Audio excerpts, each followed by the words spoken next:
All right, so welcome everyone, and thanks so much for joining. My name is Maya Schoenbach. I'm a clinical psychologist and the clinical program director here at TrichStop.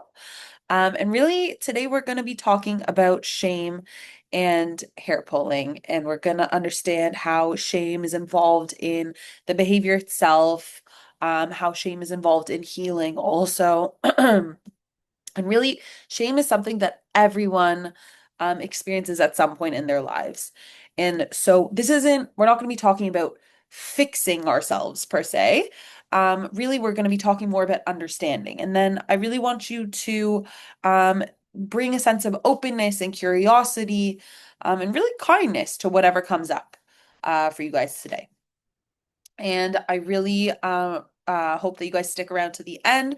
I'm going to be providing a $100 off discount promo code to subscribing to our program at the end of the session.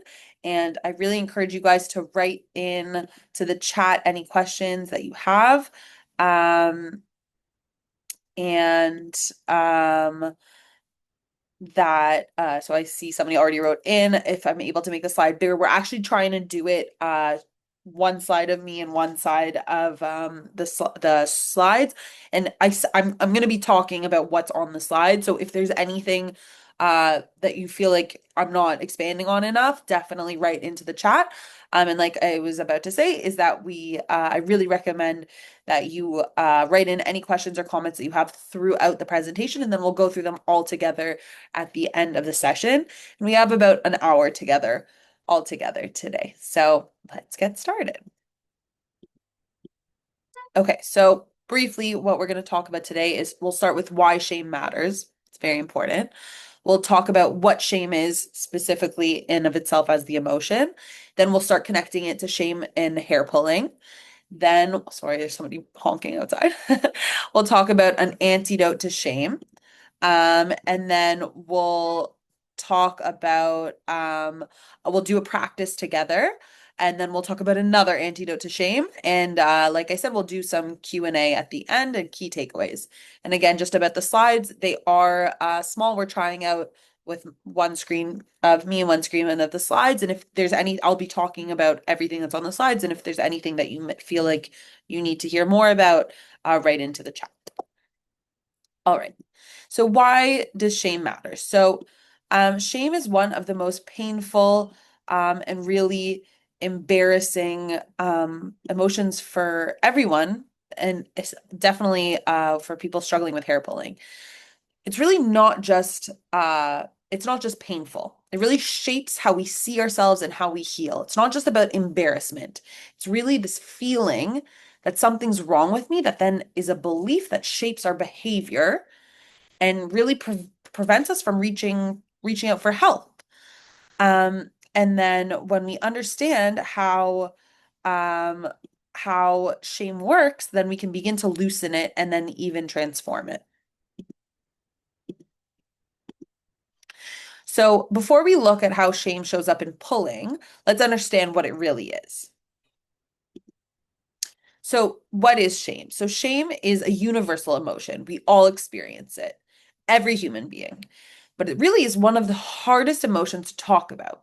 So, it's really the feeling that I am bad, not just I did something bad. So, it's different from guilt. Guilt is more I did something wrong, and shame kind of says that there's something wrong with me. Um, and really, that small difference between I am bad versus I did something bad, that really changes everything because shame, it doesn't motivate you to change.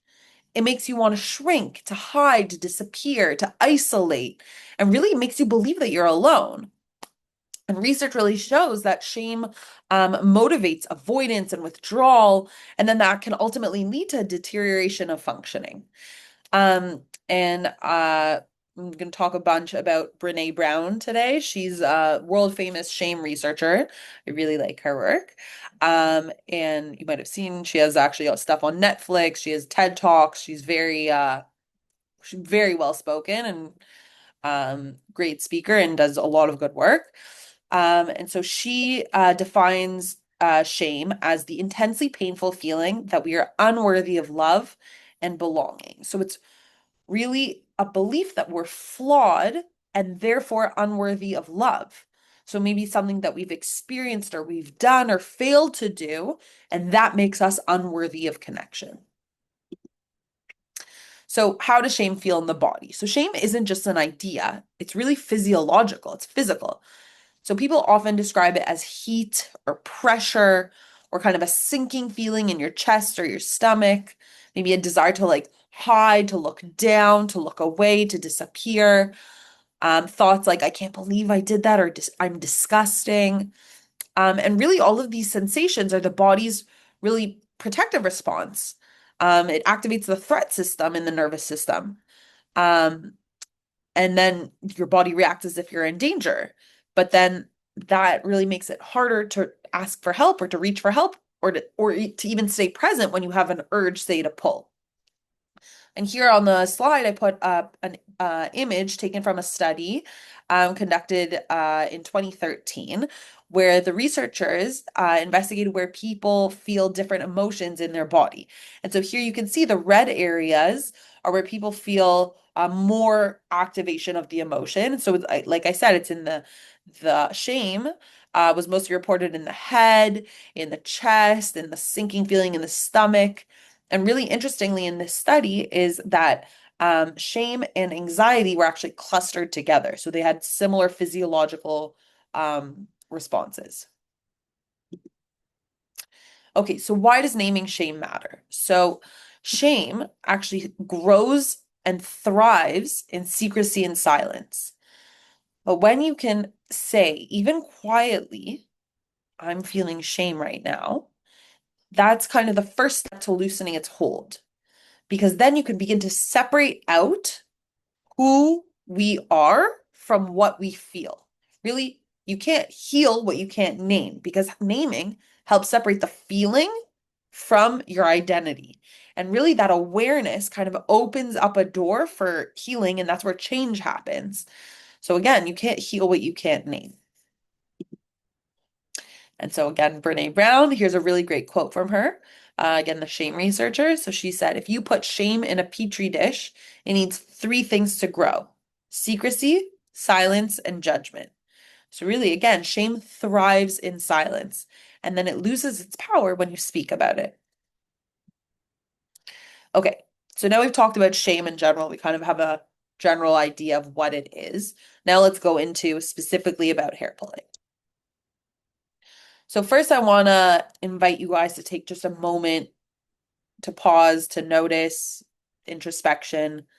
So when you think about your own experiences with hair pulling, what kind of shame feels the most familiar?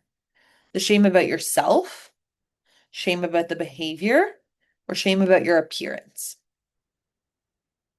Just think about that.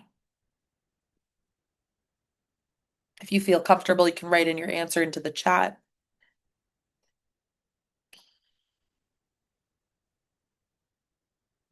Okay. So let's start by reviewing the pulling cycle. If you guys have listened to some of our webinars in the past, you'll probably recognize this, but always great to review it. So first of all, also shame here, we're going to put a kind of flash spotlight on that, is definitely often something that keeps the cycle kind of alive. So typically the pulling cycle starts with a trigger, and that varies from person to person, situation to situation. So it could be stress, anxiety, boredom. It could be perceived imperfections, maybe in your hair, um, maybe even feeling a physical sensation, like a rougher hair. And then there's after the trigger, there's an urge. And then you guys know the urges to pull hair, very, very intense, very difficult to resist. It could be driven by a desire for relief or maybe a sense of gratification, kind of a need for control, even.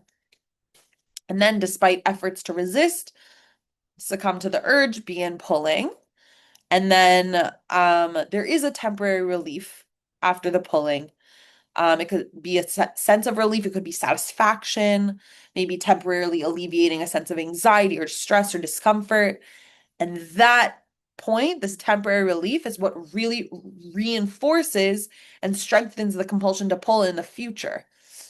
But once the pulling episode subsides, then there are feelings of shame, of guilt, of embarrassment that often set in, and those themselves can actually then become new triggers and perpetuate the cycle.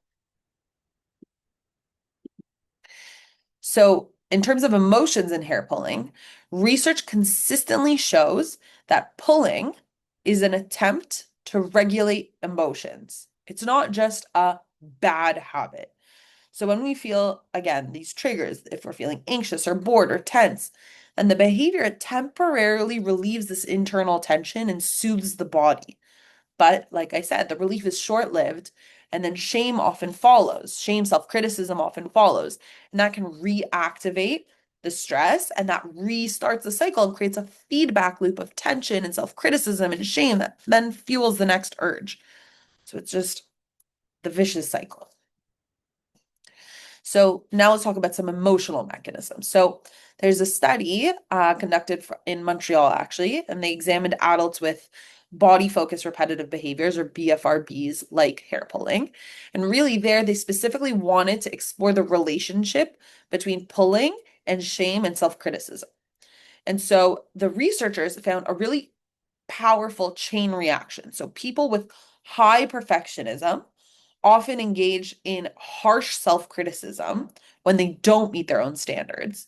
And then that self-criticism triggers shame. Again, that feeling that there's something fundamentally wrong with me. And then that feeling of shame then drives the behavior, like pulling, as a way to regulate the overwhelming emotion. So, in other words, really, the urge isn't about willpower. Again, it's an emotional coping strategy.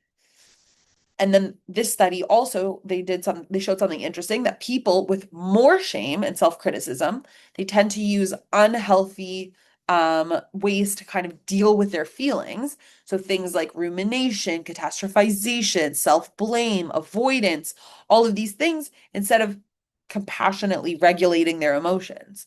And then that's why interventions that really target shame and self-criticism rather than simply just stopping the behavior, those interventions, those therapies are so much more effective. And that's what we work on here at TrichStop. We don't just work on targeting the behavior, we do more global intervention. Okay, so let's talk about some different faces of shame. So when we talk about shame, it's important to understand that it's not just kind of one feeling. It shows up in different ways. So a study back in 2015, it's called a meta-analysis. So they reviewed over 100 different studies specifically about shame and different obsessive compulsive and related disorders, um, which includes hair pulling disorder. And they found that there's several forms of shame that are particularly relevant across these different disorders. So specifically hair pulling. So the first shame that they talk about is called general shame. So that's kind of like I am bad. So you can think of that like kind of a global self-judgment or like an identity-based shame. And that might be like the most basic, could be considered the most painful form. So it's this idea that this belief that I'm fundamentally defective or unworthy. And then they found that people with this high general shame, they often experience a persistent sense of kind of being less than or broken. So in hair pulling, it could be sound maybe something like something's wrong with me, normal people don't do this, things like that. And really, general shame often leads to isolation, self-blame, even outside of the pulling episodes. It really kind of colors your whole sense of self. Okay, so that's the first type. Then the second type of shame they talk about is the symptom-based shame. So kind of like, I'm weak because I do this. So it's more behavior-based.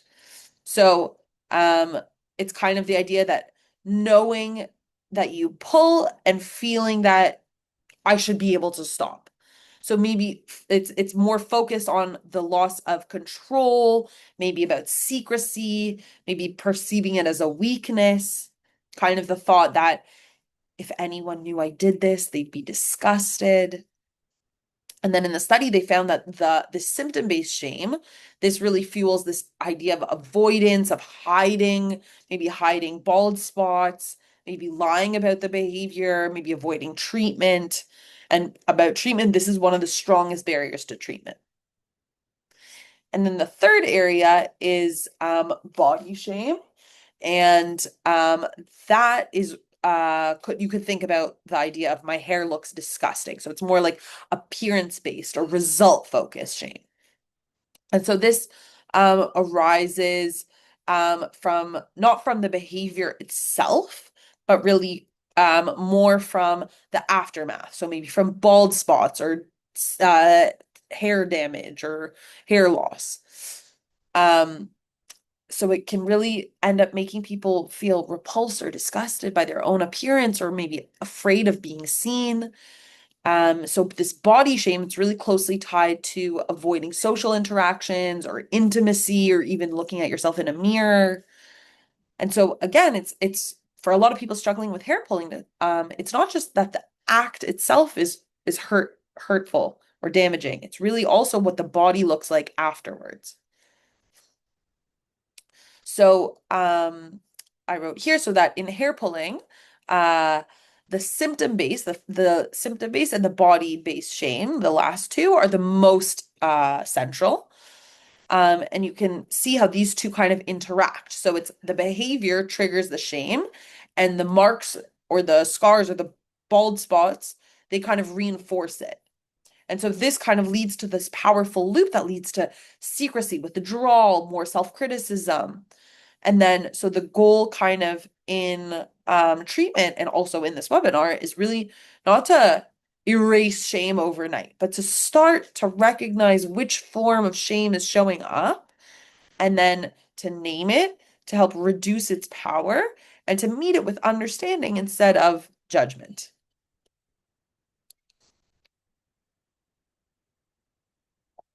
So one of getting thumbs up. So shame as a treatment barrier. So one of the most consistent findings in research is that shame doesn't just cause pain, it also kind of keeps us from healing.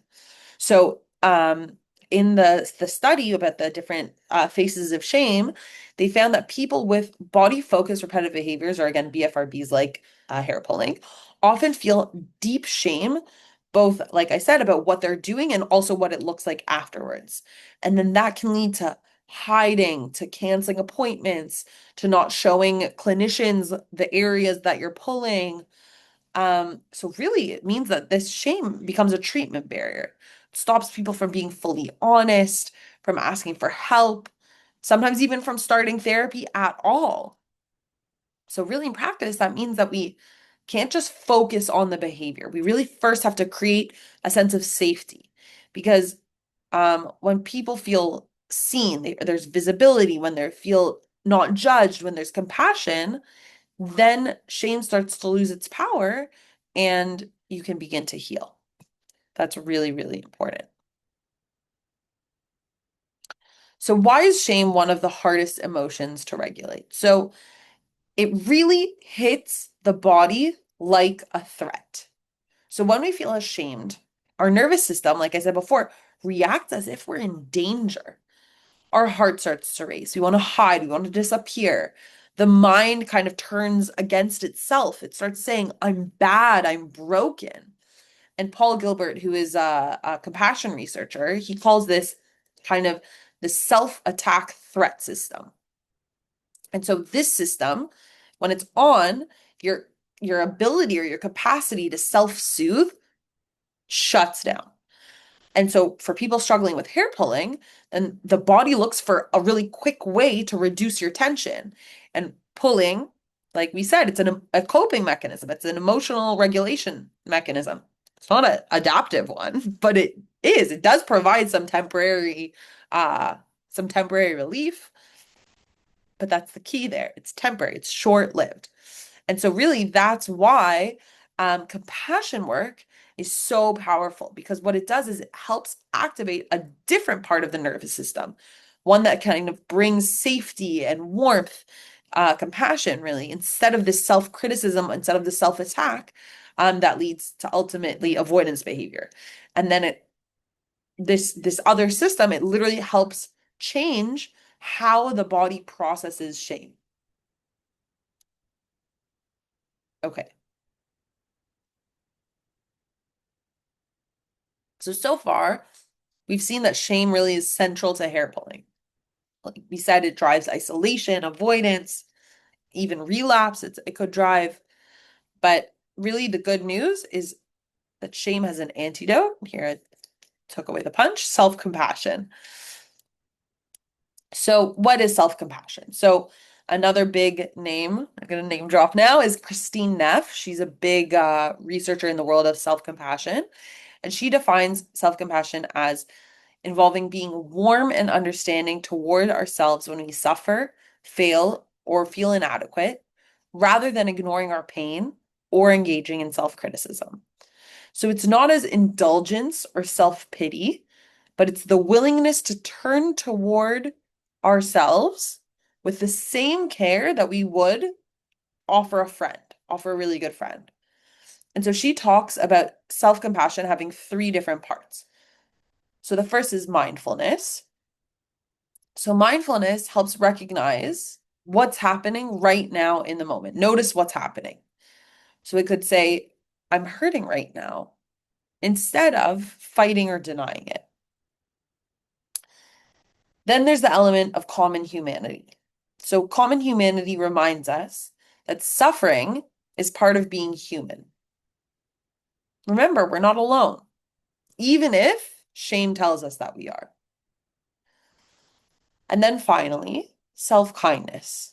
It means that we respond to that awareness that we've just received, just become aware of. You respond with warmth, with kindness, with gentleness, not judgment, instead of criticism. And so together, these three elements kind of create a sense of emotional safety, which is exactly the opposite of what shame does. So remember, shame kind of isolates us. We attack ourselves. Compassion is the opposite. It connects us and it helps soothe. And so this is really a turning point in this hair pulling cycle. And we can move from the feeling of I am bad to I am human. And that's a really big shift. Okay, so I want to be very clear about what self-compassion is not. So, first, it's not indulgence, it's not weakness, it's not letting yourself off the hook. Real compassion is courage. It's the act of turning toward the pain instead of running away from it. And that's really hard work. That in of itself is strength. But we all carry beliefs that get in the way of this. So the beliefs that we sometimes have about self-compassion become ultimately barriers to practicing self-compassion for ourselves. So first of all, we could worry that if we stop criticizing ourselves, we'll lose motivation. Or we think that being gentle means being lazy. We fear being too soft. We believe that shaming ourselves or criticizing ourselves is motivating. We think we could be lazy otherwise.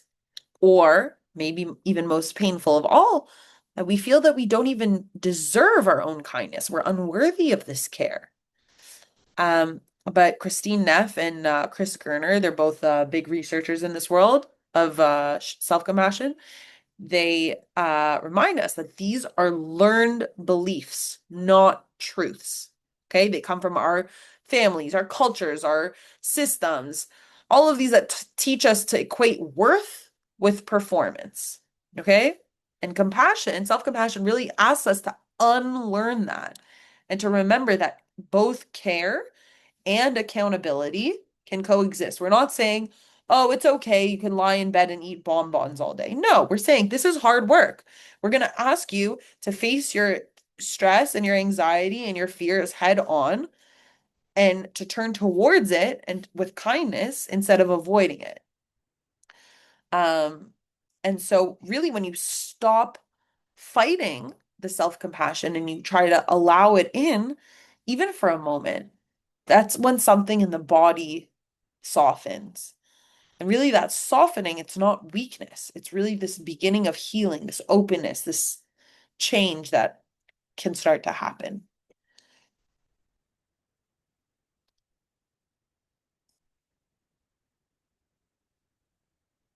Okay, so why does self-compassion work? So with especially with hair pulling.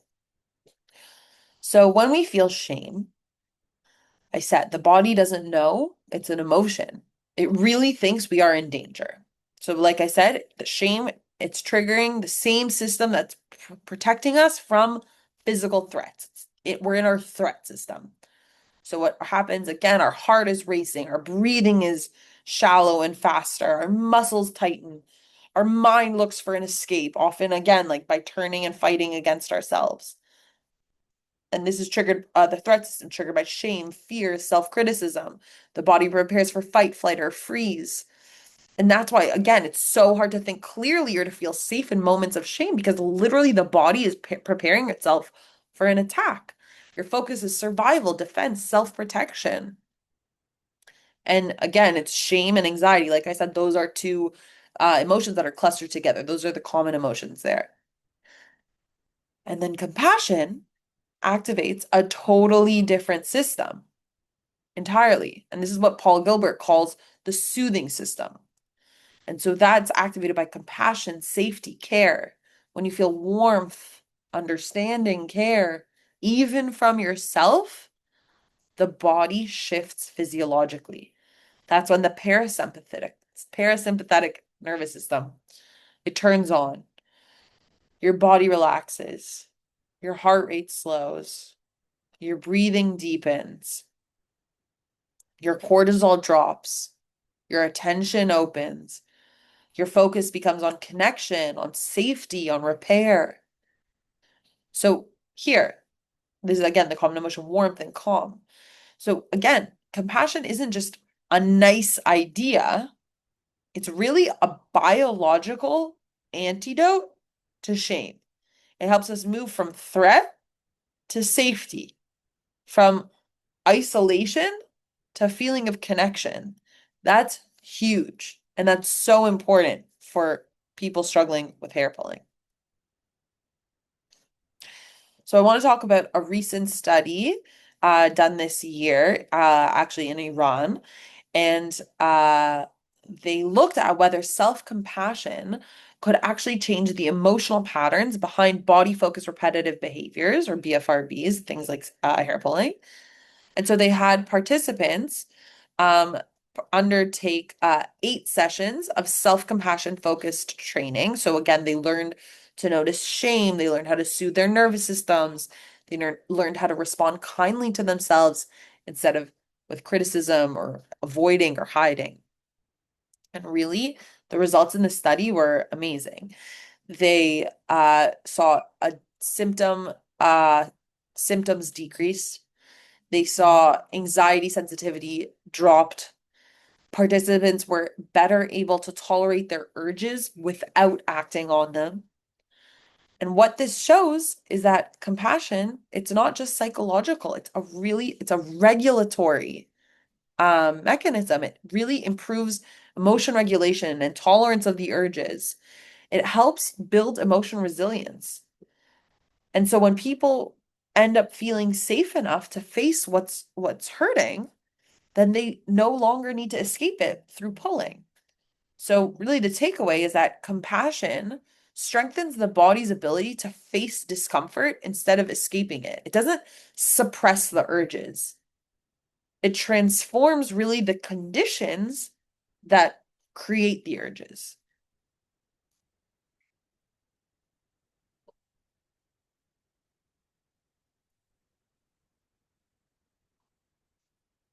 Okay, so this is kind of something that's going to summarize what we've just talked about.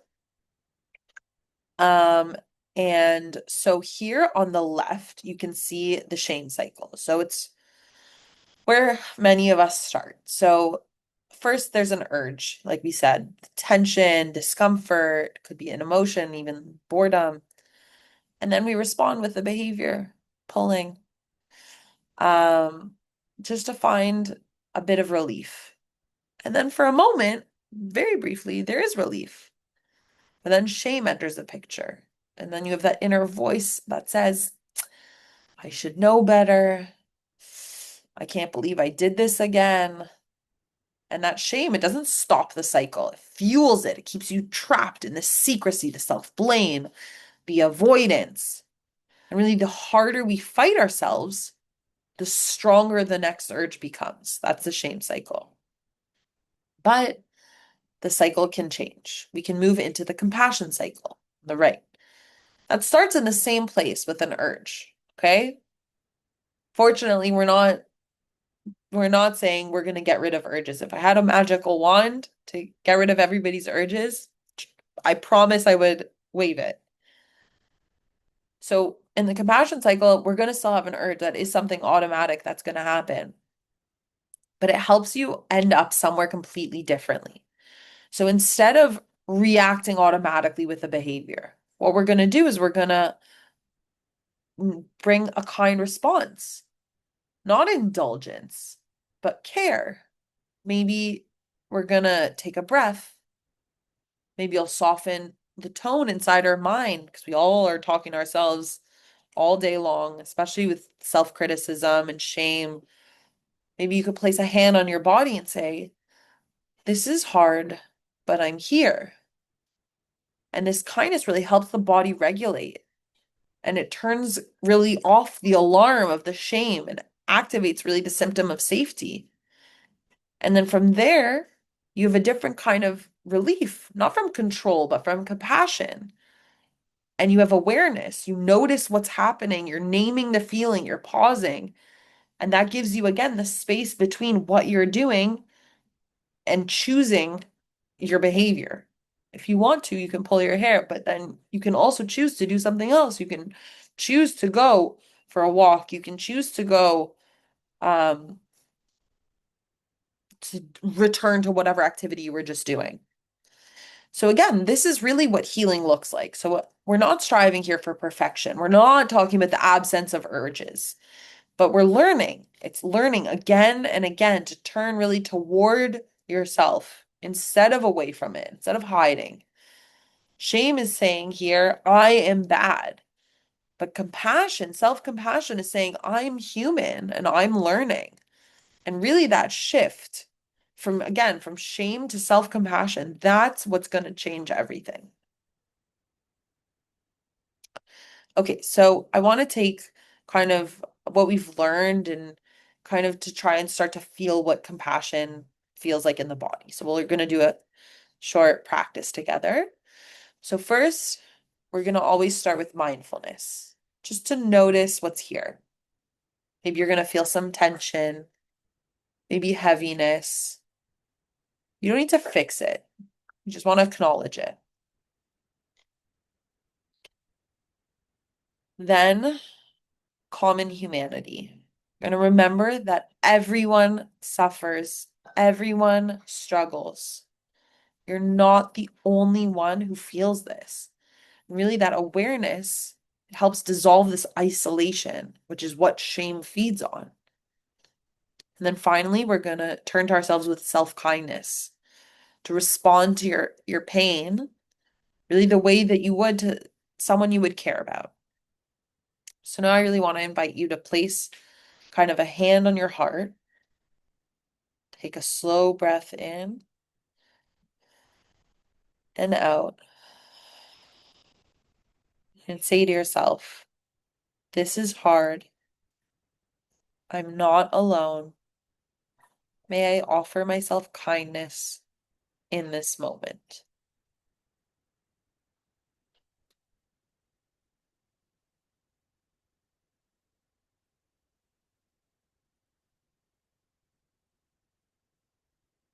And really, these small changes, these are the things that begin to shift your nervous system. Again, from the threat system to the soothing system. And that's how self-compassion could really interrupt the shame cycle in real time. It's going to help create the safety inside that the shame tries to take away. Okay, so now let's bring kind of everything that we've learned so far down to real life, into daily life, the moments that matter. So again, self-compassion, it's not just an idea, it's a practice. It's something that you can use kind of in those moments when the shame or the urges are feeling so strong. So here's what it can look like, um, especially for someone struggling with hair pulling.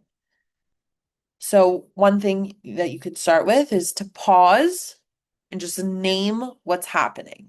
So when an urge or kind of a wave of shame shows up, the first step is just notice it.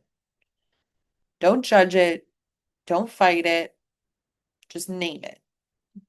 So you can maybe quietly say to yourself, I'm feeling the urge right now to pull, or this is what shame feels like.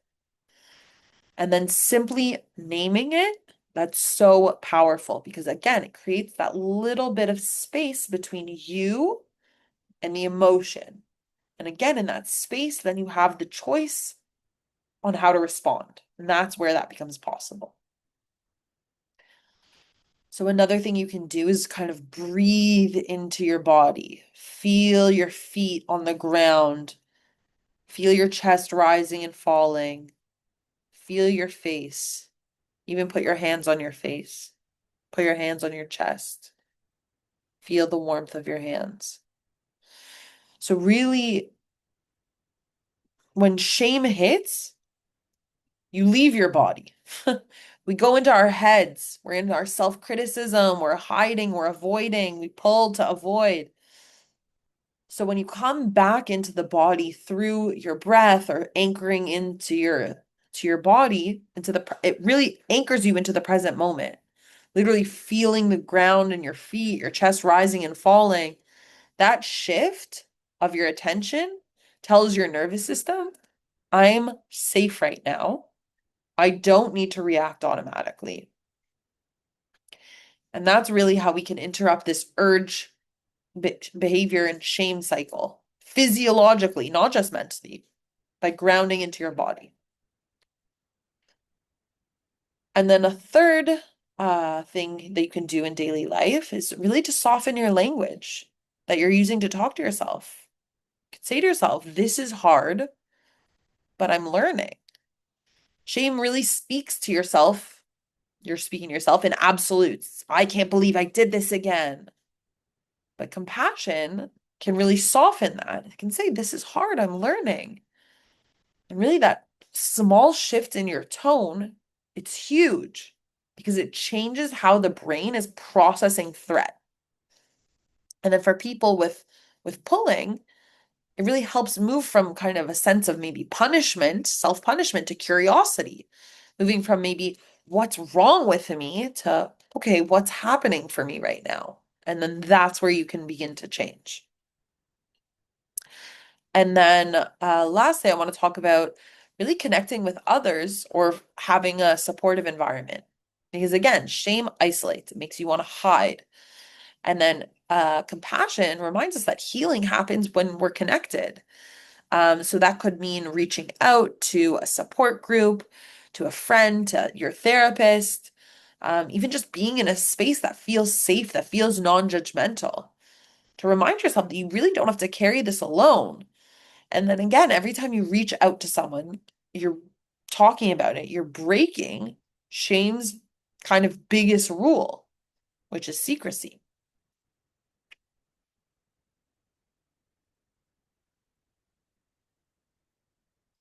Okay, so far we've seen that compassion, self-compassion is an antidote to shame.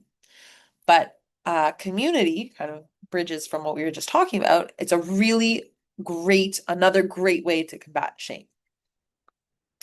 So, like we've seen, Shame thrives in silence. It tells us to isolate, to hide, to pull away, to keep everything in secret. And community does the opposite. It brings us into connection, into visibility, into belonging. And research shows that people with BFRBs, like hair pulling, who attended therapy groups or community conferences or retreats, things like the Trichotillomania Learning Center, the annual conference, that really can help with shame reduction. And research has shown that meeting other people that share the same struggle really reduces shame. It encourages openness, and it really makes people more willing to seek help. So, again, uh what's happening in community, it's more than just support. It's kind of rehumanizing. It's reducing secrecy, reducing self-blame. Um, when someone says, "Oh my gosh, I thought it was just me," and then they hear, "I feel that too," then the sense of shame, it loses its power, it loses its hold on you because that shared experience, it really transforms this sense of isolation into connection. And then from connection, that's how we can heal. So I want to just talk about our support groups here at TrichStop. So our groups are really designed around the same principles that we've been talking about today, about compassion, safety, about connection. So they're really safe, they're really supportive, they're focused specifically on experiences that people have surrounding hair pulling. It's confidential, it's a non-judgmental space. They're intimate and personal, so they're small enough to feel personal to build trust, but they're big enough for engagement, for a real conversation, for a sense of community. And each session is really limited to a few participants, so that's also important. And like I said, everyone struggles with hair pulling there. So um, everyone kind of just understands what it's like. There's no need to explain yourself or to justify. Really, people just get it. So in these spaces, members really share what's been helping them, their experiences, their coping strategies, what they're struggling with, um, maybe what they've learned about themselves. And then again, it's reducing shame through openness, through empathy, and it's building hope in community. It's not therapy in like the formal sense. It's a shared kind of humanity. And really that experience alone of being seen, feeling understood, not being judged, then you can do what shame doesn't allow you to do. It really allows you to heal. So, let's go over some key takeaways now. So first, really, I want you to remember that shame and self-compassion are just opposing forces. So shame keeps the pulling cycle alive. It feeds avoidance, secrecy, self-blame. It closes us off, makes us hide and disconnect and try and fight ourselves. And naming and understanding shame, it's the first step to loosening its grip. And then compassion, it does the opposite. It opens us up. Sorry, there's a fire truck. It really helps us notice, helps us breathe. I really respond with care instead of criticism. It activates, again, the body's soothing system and allows us to respond differently to urges. And so healing from hair pulling, it's not about perfectionism. It's not about making the urges disappear. It's not about control. It's about awareness. It's about kindness. It's about connection. It's about learning to turn toward yourself again and again with kindness and realizing that you don't have to do it alone. And again, when we name shame, when we practice compassion, and then when we find community, that's how we can break shame's isolation with community, being seen, being understood. That allows us to help us heal together. And then that's how the cycle begins to change. And that's how healing truly happens. So I want to just talk about some free resources that we have here at TrichStop. So it's for subscribers and for non-subscribers. Really, we encourage everyone to use them. So first we have our monthly webinars. So you guys see them, but we have lots of past ones on our website. You can definitely go check them out. Um, we have online forums, we have blogs, look them up on our website at trichstop.com. And I really encourage you guys to follow us on social media. We have Facebook, we have Instagram, we have TikTok. These are really, really great opportunities, again, for community. We love that. And they're also really comprehensive centers for information, for treatment options. Definitely suggest looking those up. So, I want to thank you all for joining me today. If you have, like I promised, the $100 discount for the first month, you can use our promo code PROWEB100. And if you have any questions about joining our program, you can email us at support@trichstop.com. And if you have anything more personal, you want to ask me anything more clinical, don't hesitate to email me at maya@helpingminds.com. So now I'll look at our chat, the chat, and see if there's um any questions.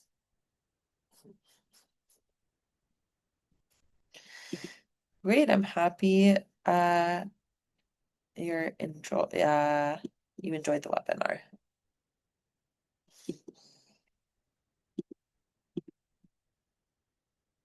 Are there any other questions?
I've learned so much today. Great, I'm so happy you joined.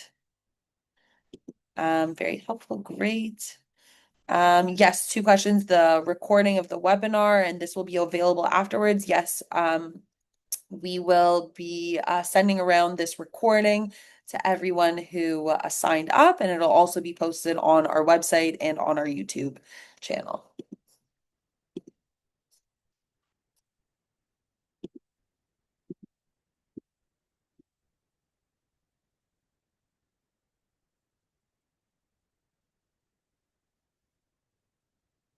Uh,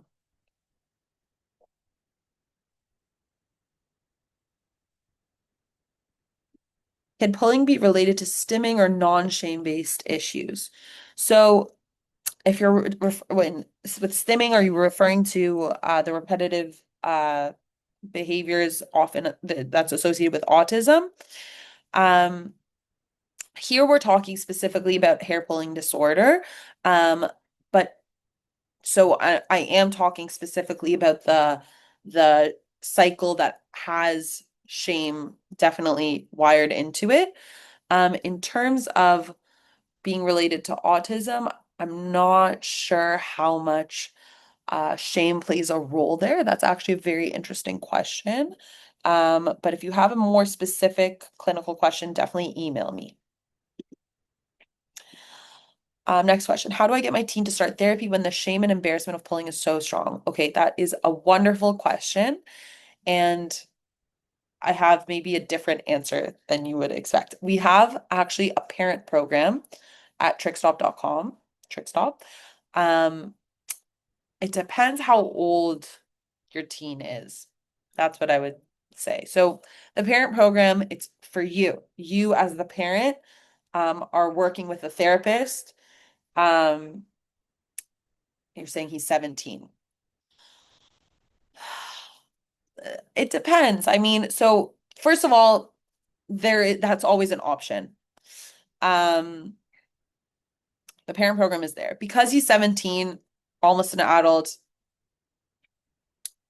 kind of personally, clinically, I would maybe be a little or hesitant about that. But that is an option. You can definitely look into that. The other thing I would do is if he is so ashamed of it, is I would maybe show him this webinar, show him this recording of this, because really this is something that is so common. You can get him to maybe start following us on Instagram, on TikTok. Look us up and see if that's something that maybe would interest him, because just this idea of community, of knowing that he's not alone, and then maybe through that, then he could get into therapy and working with one of our therapists, because then he would understand that it really is something that he can heal from. So that's how I would suggest. Um, how did you learn about this? About what? Sorry. About self-compassion and shame. Research. Answer that. Um, next question is, my little niece who is 2 years old and keeps touching her hair without pulling keeps touching her hair without pulling quite a bit. At which stage should her parents seek out for help? Um, if she's not pulling,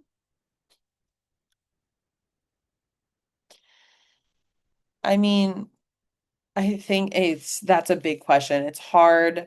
Um, it's hard to say. I would maybe It's hard to say just based off of that. I would want to know how she is, maybe so interacting socially with her parents, with her family, with her friends. Um, there's a lot of questions there. Sorry. But if her parents are concerned and it's impeding maybe some of her enjoyment of her behavior, of her functioning, then yeah, then I would seek out help if it's getting in the way.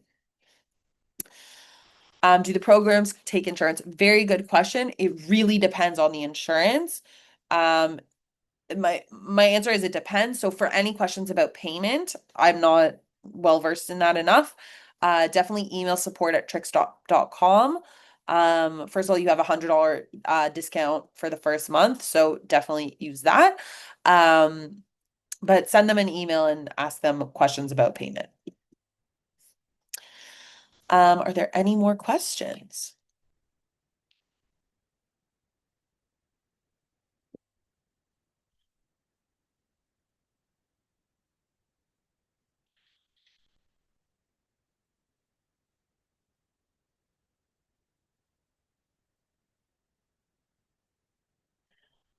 All right, I'm gonna stop. Thank you all for coming. Um, I'm going to stop now. Thank you guys all for joining us tonight, and I hope you have a good day.